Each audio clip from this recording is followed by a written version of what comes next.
क्योंकि तुम केवल मेरे और मेरे ही हो, तुम दूसरों को हो भी नहीं सकते, संभव नहीं है। क्योंकि एक गुरु को छोड़ के दूसरे गुरु के पास तुम जा भी नहीं सकते, और अगर जाते भी हो तो तुम्हें उसमें शांति नहीं मिल सकती।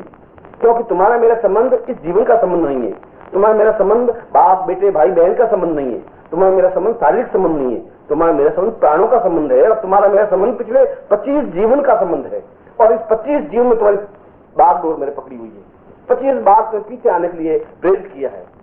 मैं इस बार मैंने तुम्हें गुरु मंत्र नहीं दे रहा हूं, इस बार मैं तुम्हें यह भी नहीं कह रहा हूं कि तुम 16 माला ओम परम तत्वा नारायण गुरुभ्यो नमः जप करो, ये भी नहीं कह रहा हूं। इस बार ये भी नहीं कह रहा हूं तुम मेरे पीछे पीछे चलो, इस बार ये भी नहीं कह रहा हूं तुम इस पगड़ी पर आगे की ओर गतिशील हो। इस बार तो मैं तुम्हारा हाथ पकड़ के घसीटूंगा और घसीटने की क्रिया करूंगा। हाथ छोड़ने की कोशिश करोगे तभी मैं छोड़ूंगा नहीं, अगर तुम माया में उलझोगे तभी उलझने नहीं दूंगा। अगर रेगिस्तान की और तुम अपने आप में बढ़ने की कोशिश करोगे तो मैं पवन को रोक करके भी तुम्हें रोकूंगा। अगर तुम उस रेगिस्तान में चूने की क्रिया करोगे तभी मैं तुम्हें रोकूंगा। और अगर तुम मृत्यु की ओर अग्रसर होगे तो मृत्यु को मैं थप्पड़ मार करके तुम्हारे बीच में छीन सकूंगा, क्योंकि मुझे छीनने की क्रिया है।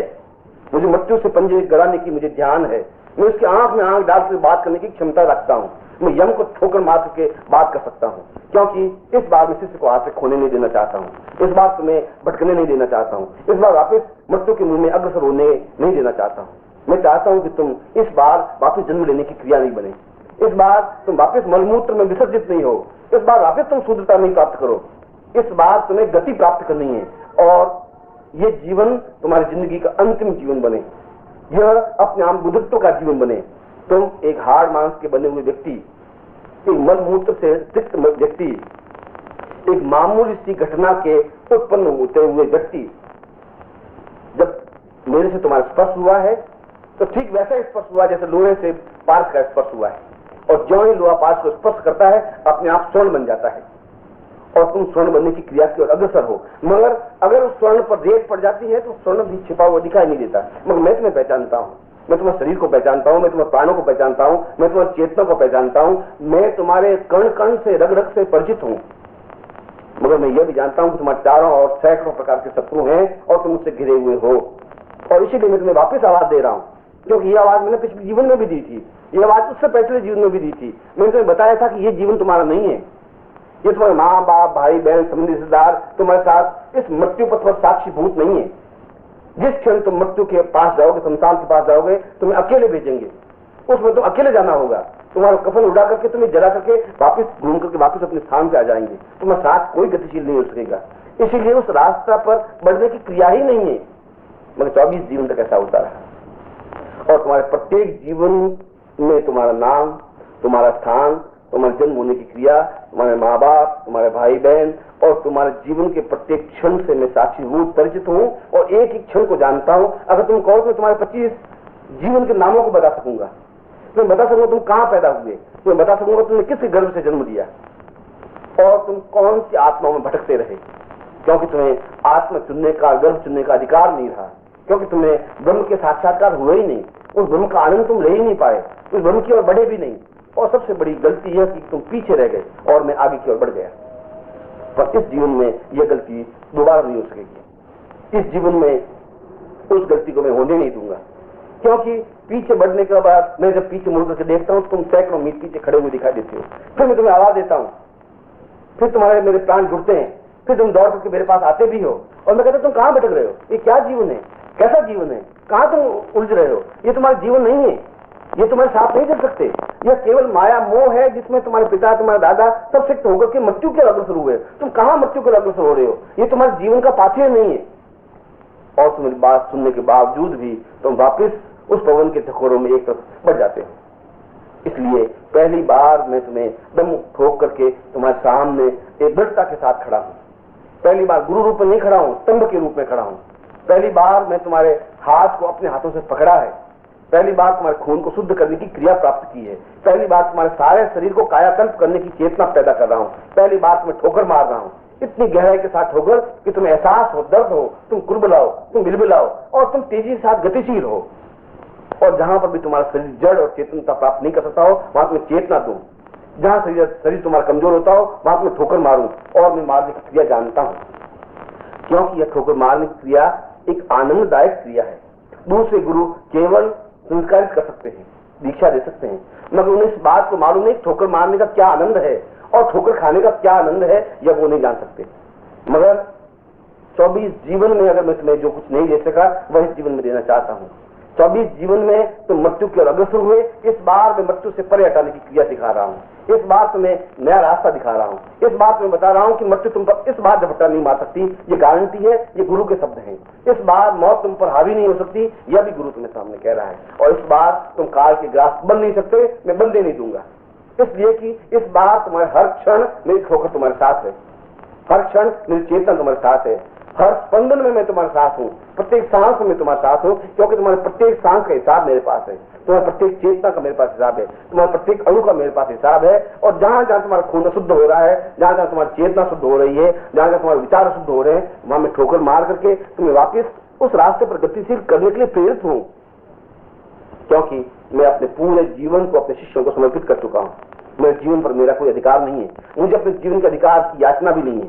मैं इस जीवन में तुम्हें वापिस दूसरा जीवन देने की क्रिया नहीं सिखाना चाहता हूँ, वापिस तुम्हें किसी गर्भ में नहीं भेजना चाहता हूँ। मैं भेजना चाहता हूँ उस पूर्णता की ओर, मैं भेजना चाहता हूँ जिंदगी की ओर, मैं भेजना चाहता हूँ चेतना की ओर, जिसमें अपने आप में आनंद और चेतना और प्राण और स्पंदन है, जो हजारों हजारों लोगों का कल्याण कर सकता है, जो हजारों चेतनाओं को व्याप्त कर सकता है। और ऐसी क्रिया और ऐसे जीवन में गुरु जब मिल जाए तो मैं सोचता हूँ कि हजार हजार सूर्य एक साथ उद्घटित हो जाते हैं, हजार हजार सूर्यों का प्रकाश फैल जाता है, क्योंकि अभी तक ऐसी क्रिया हुई नहीं। अभी तक मैं खुद शास्त्रों के अनुसार सोचता रहा कि शिष्य को मुझे पीछे पीछे लेके चलना है, अभी तक तुम मेरी उंगली पकड़ के चलते रहे, अभी तक तुम्हारे पाँव में कमजोरी आती रही, हर बार तुम पर विश्वास किया, हर बार मैंने धोखा खाया, हर बार तुम्हारा कहना माना और हर बार मैं घाटे में रहा, हर बार तुम कहते रहे मैं सुनता रहा, हर बार मैंने तुम्हें आवाज दी तुम अनसुनी करते रहे, हर बार जो कुछ कहा तुम भूलते रहे। और पहली बार मुझे खड़े होकर के सोचना पड़ा कि ऐसा कब तक चलेगा, ये जीवन का कौन सा रास्ता है, इस हिस्से को उस अमृत की ओर बढ़ाने के लिए कौन सा रास्ता है। इसीलिए मैंने तुम्हें कहा कि तुम्हें इस बार विस्फोट करना होगा।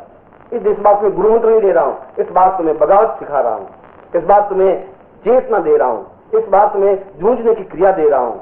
और वह जूझना है समाज से, माँ बाप भाई बहन संबंधी रिश्तेदारों से, अपनी चेतनाओं से, अपने प्राणों से, अपने अंगीभूत स्वरूपों से और उन गली सड़ी व्यवस्था से, जिस सड़ी गली व्यवस्था में तुम्हें एक घटिया एक मामूली सा इंसान बना दिया है, एक भाई और एक छोटा सा आदमी बना दिया है, एक बौना सा बना करके रख दिया है, मृत्यु की ओर अग्रसर करने की क्रिया बता दी। इस बार ऐसा नहीं हो सकता, क्योंकि गुरु का अर्थ यह है कि वह उसको गति की ओर अग्रसर कर सके, और तुम रुक जाते हो, और तुम रुके हो, हर बार तुम रुके हो, हर बार तुम्हारे पांव खिटके हैं, हर बार मैंने तुम्हें पहचाना है, हर बार तुम्हें मैंने आवाज दी है, हर बार तुम अनसुनी करते रहे हो। मुझे घोर आश्चर्य है कि ऐसे मेरे प्राणों के स्वरूप होते हुए यह बहरा कैसे बन जाता है, ये गूंगा कैसे बन जाता है, ये चुपचाप शिष्य तो बना मगर उसमें चेतना क्यों नहीं बनी। यह मेरे प्राणों को स्पर्श किए मगर उसमें विस्फोट क्यों नहीं हुआ, इसने मेरे चरणों को स्पर्श किया मगर उसमें चेतना क्यों नहीं व्याप्त हो सकी। और पहली बार में एहसास किया कि तुमने उंगली छोड़ दी, पहली बार एहसास किया कि पीछे की ओर रह गया, पहली बार विश्वास किया कि मैंने मेरे विश्वास को इसने भंग किया, और पहली बार मैं समझा कि उस आंधी और तूफान के बीच में घिर गया, जिस आंधी और तूफान को पत्नी पुत्र बंधु बांधव संबंधी और रिश्तेदार कहते हैं, उसमें घिर करके तुम मुझसे बिछुड़ गए। और फिर मैंने तुम्हें ढूंढा, फिर तुम्हें जन्म दिया, तुम्हें ढूंढता रहा, फिर मैं आवाज देता रहा, और फिर तुम्हें पकड़ा 19 साल की उम्र में, 20 साल की उम्र में, 25 साल की उम्र में, और फिर तुम मेरे हाथ से छूट गए। ऐसा कई बार हुआ है, पहली बार नहीं हुआ है, ऐसा कई बार होता आया है, इस बार भी ऐसा हो रहा है, आज तक ऐसा हुआ है। मगर आज पहली बार अपने जीवन में मैंने तुम्हें दो टूक शब्दों में मंत्र दे रहा हूं, गुरु मंत्र दे रहा हूं कि तुम्हें विस्फोट करना है, बगावत करनी है, अपने जीवन को ऊंचाई और अग्रसर करना है, तुम्हें अपने आप प्राणों को विसर्जित करना है, अपने आप को मिटा देना है, और तुम्हें नदी की तरफ बहती हुई वेगवान होते हुए समुद्र में विसर्जित हो जाना है, गुरु में अपने आप को लीन कर देना है, अपने आप को फना कर देना है, अपने आप को जीवन की पूर्णता प्राप्त कर देना है। और ऐसा होगा ही, निश्चित रूप से ऐसा होगा, क्योंकि इस बार मैंने तुम्हारा हाथ पकड़ा है, उस पगडंडी पर अग्रसर किया है जहां अमृत्यु है, जहां चेतना है, जहां प्राण है, जहां पूर्णता है। और इसमें आशीर्वाद दे रहा हूं कि तुम्हारे जीवन में पूर्णता हो। Then you shall realize that you are a part of my soul and belong only to me. You cannot leave a guru and go to another. Even if you do so, you shall not achieve true peace because you are a part of me. And this relation is not just in this life. It has been thus for the past 25 lives, and in each life I have guided you and have encouraged you to follow me.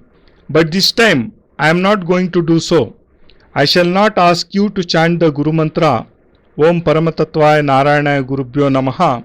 This time I won't ask you to follow me, neither shall I ask you to walk on this path of totality. This time I shall catch hold of your hand and drag you to your goal. You may try to free your hand, but I won't leave it at any cost. You may get entangled in the worldly snares, but I won't let you. You may try to move towards the desert, but I shall stop you. And you may try to embrace death, but I shall remove you from its clutches. I can defeat death. I can look straight into the eyes of death and can kick Yama out of your life. I can do so, and I shall do so because I don't want my disciples to wander about and waste their lives by choosing the path of self-annihilation. I wish that you don't have to take birth again. I wish you do not lose your life in a mire of sins. This time you have to move forward. I wish that this be your last birth. I wish that you liberate yourself in this very life. You are an ordinary human with a body of flesh and blood. Your birth was nothing extraordinary, but when you come into contact with me, you shall gain a new form. When a porous stone is touched with a piece of iron, the iron gets converted into gold. Coming closer to me means acquiring a golden, radiant form. If gold is covered with a layer of soil, its luster, its brilliance remains unrevealed. Only a guru can remove this cover, this layer of soil. I know your true worth. I recognize your soul and your body. All around you is a great source of Shakti, divine energy. I want you to realize it, hence I am calling out to you. I had done so in your previous life and even in the life before that. I had explained to you that this is not your life. Your parents, your brothers, sisters, relatives, no one shall be with you when you die. You have to cover the journey to death all alone. And when you die, they shall cover your body, take it to the funeral ground and burn it. Then they shall return to their individual lives. No one shall go with you. Hence, you should not choose this way of life. But for the past 25 lives, this is what you are doing. And I have been a witness to each life, and I know your name, your place of birth, your parents, your relatives, and each moment of your previous lives. If you wish, I can tell you the name you had in each life. I can tell you in which state you were. You had no right or capability to choose your parents because you never realized the Brahma. You never achieved true joy and you never even attempted to move towards Brahma. And the biggest mistake which you made was that when I moved forward, you lagged behind. But I shall not allow this mistake to be repeated in this life. Before I used to move forward, and whenever I turned around, I would see you thousands of miles behind. Each time I called out to you, you would come running to me. I would say, where were you wandering? What type of life are you leading? This is not your life. Your friends and relatives shall not accompany you. All this is just an illusion in which your fathers and forefathers became lost and thus met with death. Why are you moving on this path of death? This is not the way of life for you. You would listen to my words, and again the winds of this illusioning world would blow you away from me. This is why today I am standing determinedly before you, not as a guru, but as a pillar. For the first time I have taken hold of your hand. For the first time I am trying to purify your blood, and for the first time I am striking you with blows. I want to deal out such hard blows to you that you feel the pain and start moving fast on the right course of life. And whenever you shall stop, I shall again strike out at you, and whenever you feel weak, I shall instill divine strength into you. I know how to deal out blows, and this process in itself has a unique joy. Other gurus can only give dikshas, but they do not know the joy in striking out at a disciple or the joy in experiencing such blows. I want to bestow you with all that which you could not achieve even in 24 lives. In each life you moved forward towards death, but this time I am teaching you how to move away from death. I am showing you a new path and I am explaining to you that this time death shall not be able to pounce upon you and it won't be able to snatch your life away.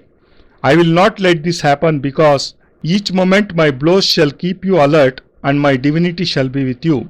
Whenever your blood, your soul and your thoughts shall become solid, I shall guide you on to the right course because this time I have devoted my entire life for my disciples. I do not have any right over my life.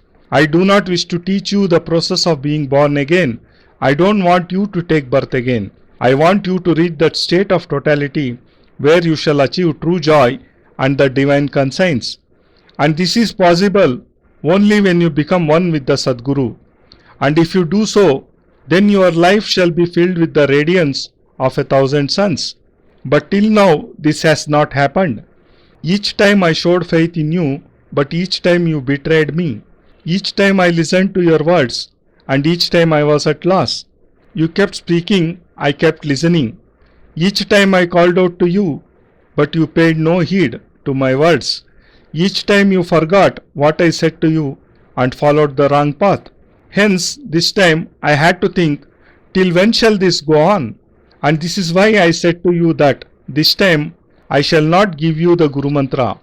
I am teaching you how to rebel. This time I am instilling divine conscience into you.